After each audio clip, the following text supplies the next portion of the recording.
leaders les plus puissants de la planète en ce moment sont souvent ceux qui n'ont jamais cherché à être des leaders, qui n'ont pas recherché une scène, qui n'ont pas construit une identité autour du fait d'être spirituel, qui ont simplement continué à apparaître sur le chemin de l'amour, sur le chemin de l'intégrité, sur le chemin de la vérité incarnée, même lorsque personne ne les applaudissait, même lorsqu'il aurait été plus facile de rester silencieux, même lorsque leur propre vie exigeait qu'ils choisissent le courage plutôt que le confort.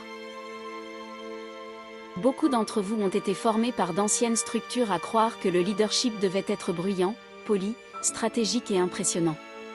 Pourtant, le nouveau leadership qui émerge à travers l'équipe au sol est plus silencieux et plus rayonnant, comme une lanterne qui ne discute pas avec l'obscurité.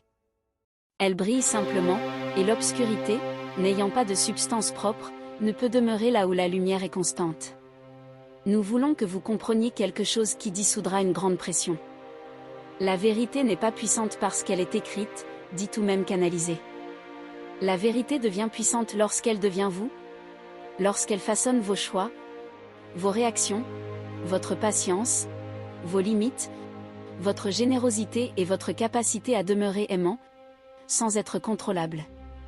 De cette manière, vous devenez ce que certains appelleraient une écriture vivante, non parce que vous récitez des phrases sacrées, mais parce que votre présence communique un principe sacré sans avoir besoin de l'annoncer. Vous êtes reconnu par le chant, bien-aimé. Ceux qui sont prêts pour la cohérence vous ressentent de la même manière que la terre sèche ressent la pluie. Ils peuvent ne pas vous comprendre.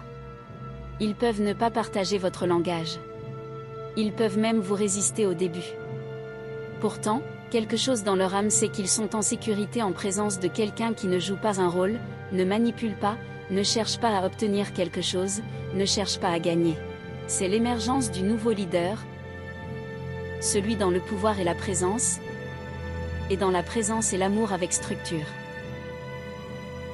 Il existe des signes par lesquels ce nouveau type de leader peut être reconnu, mais ce ne sont pas les signes que votre monde a été entraîné à rechercher. Ils ne s'annoncent pas par le charisme ou la certitude. Ils ne sont pas toujours éloquents. Ils ne se sentent pas toujours confiants. En réalité, beaucoup d'entre vous qui portez cette fréquence de leadership avaient traversé de longues périodes à vous remettre en question, à vous demander pourquoi vous vous sentez incapable de participer pleinement aux anciennes formes d'influence, d'ambition ou de performance qui semblaient auparavant nécessaires au succès. Ce n'était pas de l'hésitation. C'était le discernement qui se formait silencieusement en vous.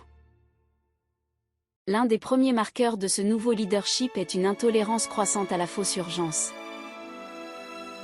Vous pouvez remarquer que les situations qui vous pressent à décider prématurément ou de réagir émotionnellement deviennent maintenant profondément inconfortables, même si auparavant vous prospériez dans ces conditions. Cela se produit parce que votre guidance intérieure a commencé à se superposer aux structures de leadership basées sur l'adrénaline de l'ancienne Terre. Là où d'autres se sentent dynamisés par la vitesse et le drame, vous ne ressentez de la clarté que lorsqu'il y a de l'espace. Cela ne vous rend pas faible, cela vous rend aligné. Un autre marqueur est le désintérêt croissant à gagner des arguments, même lorsque vous savez que vous avez raison. Vous pouvez constater que vous vous éloignez de débats dans lesquels vous vous engagiez auparavant avec passion, non parce que vous manquez de conviction, mais parce que vous pouvez sentir le coup énergétique de prouver la vérité à quelqu'un qui n'est pas prêt à la recevoir. Ce n'est pas de l'indifférence, c'est de la maturité. Le nouveau leader comprend que la vérité n'exige pas de défense, elle exige du temps.